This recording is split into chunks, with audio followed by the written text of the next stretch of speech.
आज देशामध्ये 10 दिवसाच्या आत पेट्रोल डिझेल गॅसचे भाव वाढलेले आहेत, सीएनजीचे भाव वाढलेले आहेत।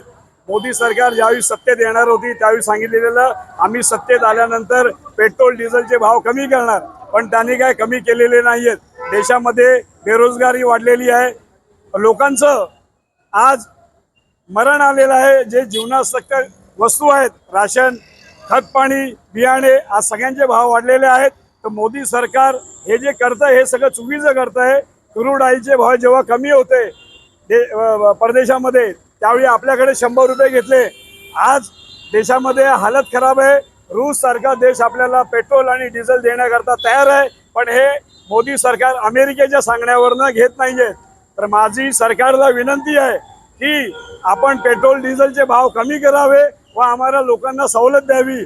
आणि म्हणून त्याकरता मेलोडीने तिकडे जी चॉकलेट वाटलं मेलोडीना, आज आम्ही लोकांना चॉकलेट देत आहोत। या घोड्यावरनं आम्ही तहसीलदारांना निवेदन देणार आहोत की पेट्रोल डिझेल गॅसचे भाव आपण कमी करा, नाहीतर ह्याच्यापेक्षा मोठं आंदोलन करण्यात येईल।